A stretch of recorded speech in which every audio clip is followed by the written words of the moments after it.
Hey VC, this is Harvey of Spin the Black Circle and welcome to Friday Night Vinyl. I am at Moseley Record Fair. So Moseley is kind of a bohemian kind of suburbia of Birmingham, about 2-3 miles outside of the city. Cool restaurants, pubs. I don't know why it hasn't got a record store, like a 9-to-5 record store, bricks and mortar, but it does have, I think it's monthly or every 6 weeks, this Moseley Record Fair here in about a mile outside the centre of Moseley. So let's take a look. After the record for Hall, I will have a video. The rest of the video will be what I've picked up this month because I have had a busy month of buying. So anyway, here we go, Moseley Record.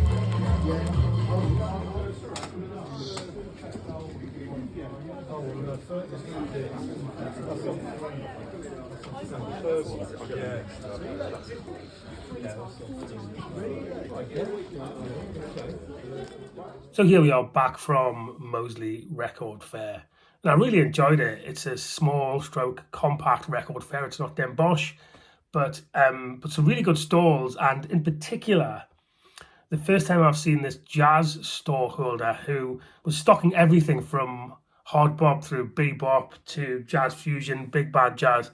But he also had a wall of about 30 to 40 Blue Notes, what looked like or must have been first or original pressings, because the pricing on them was somewhere between £300 and £600 per record. So I didn't get his business card, so I'm going to contact the organizer of Moseley Record Fair, Dave, and just say who's that chap with the jazz stall, because some stuff that I just hadn't seen before, and the wall of Blue Notes in particular was impressive. But I did pick up 3 LPs, and then as I said in the preamble, I'm going to go on to some of the other things I'm excited about outside of the record fair that I've recently bought. But at this fair, I'm going to start with the key item, which is which enabled me to complete and finalise my quartet of first or original pressings of Black Sabbath's Vertigo Swirls, and that is Master of Reality in VG Plus condition,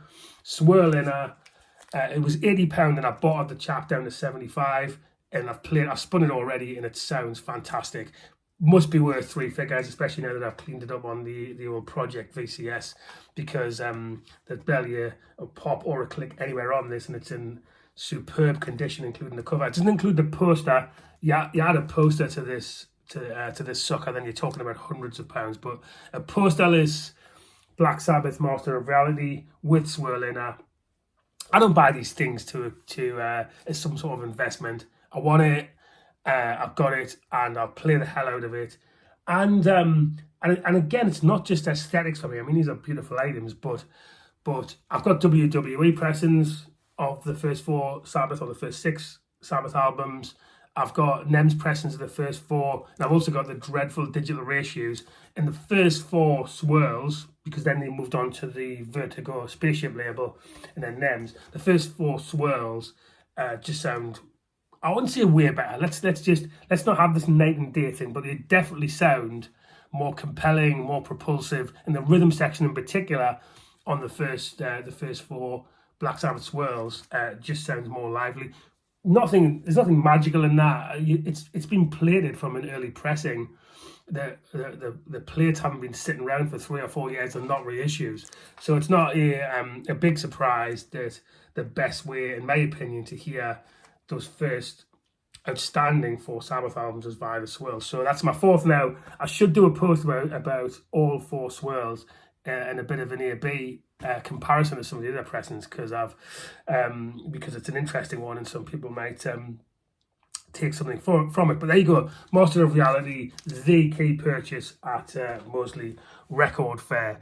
Then yesterday morning, before I went to Record Fair, I'd been watching late to the show A Complete Unknown, the Bob Dylan biopic starring Timothy Chalamet. I think it's how you pronounce it. And in that, I'm already a big Bob Dylan fan, but I was struck by the portrayal of Joan Baez. So when I spotted just on a shelf at the fair, Joan Baez 5, it looks like an original UK pressing on the Fontana label for £5. Again, this is in VG Plus condition. I thought I would get hold of it. Wonderful singer-songwriter, Joan Baez, folk singer. One of her key releases for £5. If you haven't seen A Complete Unknown, and you're any sort of Bob Dylan fan or just a music fan, I'd give it a watch, because there's some great stuff in there, and obviously some great music. The final purchase at the Record Fair, before I move on to other recent haul stuff, was partly purchased, unusually for me, based on what label it's on. So I do know Skin I'm In by Chairman of the Board, and I particularly know the title track, and I've heard this album before, but I didn't realise it was on the Invictus Soul label. So the Invictus Soul label was conceived and I think owned by Dozier Holland of Motown fame, Motown staff songwriters Dozier Holland. And everything I've heard on this Invictus label so far has been absolutely tremendous, both in terms of the musical quality and the pressings. So this is a US import of Skin I'm In by Chairman of the Board, and when I spotted it was on the Invictus label, I picked it up for £20. I thought, I will have me that. So that was the Record Fair. Now then, Record Store Day I missed because I was overseas on holiday, but there were 3 records in there that I thought, I'm really, really not happy that I missed those. But what I wasn't going to do was put money into the hands of flippers and pay astronomical prices. So I was really careful about sourcing these 3 Record Store Day releases, 2025 releases, post the event itself. And again, the first one I'm most excited about, because I'm a massive Emmylou Harris fan and I'm a bit of an Emmylou completist. And to be able to source, essentially for face value, the RSD double live album Spyboy, first time on vinyl. I'm so excited to have got my hands on this. The band, this was on the Wrecking Ball tour in the 90s. So, really Emmylou Harris's second peak period. And you've got such an amazing band on this. You've got Dwayne Johnson on bass. You've got Brady Blade on drums, great session drummer, and then most importantly for me, Buddy Miller, one of the greatest country guitarists in my opinion. And then not only that, but it's kind of, the interesting thing about this is it's clearly she is a country artist or an Americana artist, some might say, but because you've got this this black soul influenced rhythm section of Dwayne Johnson and Brady Blade, it has got a funk element to the rhythm section, and then that mix of Buddy Miller's kind of really fluid, gorgeous guitar playing over the top, and the fact that there's 4-part harmonies all over this double live album. It's an absolutely amazing record. This must have been an amazing band to see live in the 90s. Emmylou Harris's Spyboy. So thrilled to have got this. The pressing is sensational too. So for anybody who says that Record Store Day is a rip-off, it's like anything else. It's back to my thing of intentional buying. It's a rip-off if you're just going to buy picture discs of albums that you've already got. But if you're going to track down the first time on vinyl, something that you really want, then beauty's in the eye of the beholder, or the ears in this case. And this is absolutely tremendous. So I'm thrilled of the 3 that I've picked up in the aftermarket. I'm thrilled with that. Again, the next one, something I've been hoping I'd get hold of on vinyl. It's the first release of this Jayhawks album on vinyl. You're talking easily 3 figures.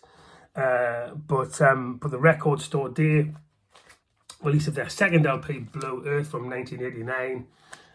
Was, I was thinking £37, I think it was, standard price. And I got this from Eclipse Records in the aftermarket. So they just charged me what it was, what it was at face value on the actual day with the 7-inch EP as well.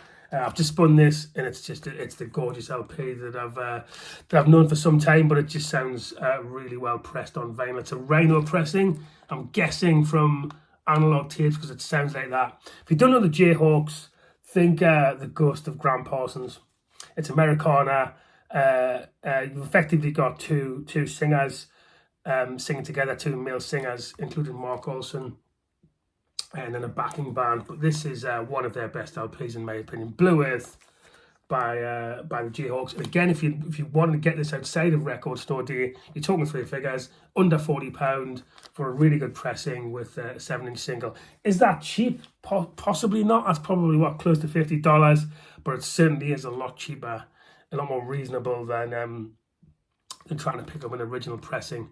And who knows what that original pressing sounds like. It might be fantastic, but this will do me very nicely. The last of my aftermarket Record Store Day purchases is by a UK R&B soul artist who I think is destined for big things. I showed her debut LP in one of my posts, one of my uploads, not so long ago, and she released, Olivia Dean released the 10-inch EP With Love as part of RSD. It's got 4 tracks on it. Dive, which is taken from her debut LP. You Can't Hurry Love, Motown classic. Touching Toes, which is a new song, and I Could Be a Florist. So really nice, really nicely done actually, in this kind of customed purple vinyl with an anti-stack bag, which is nice. So pleased to have picked up that, and again I just played face value from the Record Store, the Record Store Eclipse Records, where I frequent for my RSDs when I'm in the country. So I'll never miss a Record Store Day again though, because the fear in particular of not finding Emmylou Harris's Spy Boy for anything other than 2 or 3 times the price was not insignificant. So my final haul showing of this upload, something I found just down the road on Saturday in Bridge 2.0 Records, about a mile or 2 down the road, and I saw it on the shelf last month, and I am definitely a Stones completist, a Rolling Stones completist when it comes to their mono releases from the 60s. And there's only this and one other Stones album that's eluded me. And I thought on this occasion, I might never see this again, and I can see it's about half the price it usually is on Discogs. What am I waiting for? So I did pick up the Rolling Stones, their Satanic Majesty's Request. Now what's special about this is, apart from the venticular sleeve and the fact that it's an original pressing, is that it's what's termed the true mono mix. So you're in a position in the mid-60s where you still got mono LPs coming out, but things are moving towards stereo. And so you had buyers who still were playing on mono equipment, who wanted a mono record.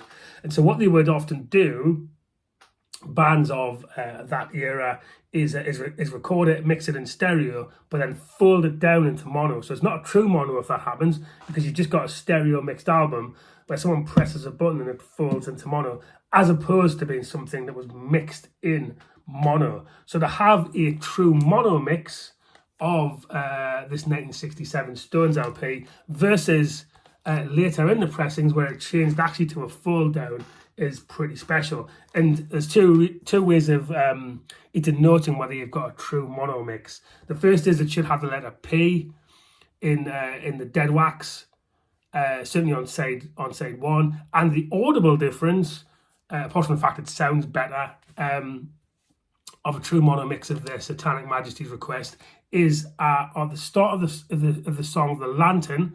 If there are 3 tolling bells, that is a true mono mix. If there are only 2 tolling bells, then you have a stereo fold down into mono. So this was not cheap, but it means that the only mono Stones that I don't have now is Beggar's Banquet. So I've got a stereo original of Beggar's Banquet, but not a mono. But Beggar's Banquet is a fold down other than Sympathy for the Devil and street fighting man. So this hobby just gets geekier and geekier, doesn't it? Let's be honest. If I try to explain that to my wife, I'm sure she'd divorce me immediately. But there you have, for us in the VC who care about these things, a true mono mix of the Stones Death Satanic Majesty's Request, and that completes Friday Night Vinyl for another week. I hope everyone is well, and bye.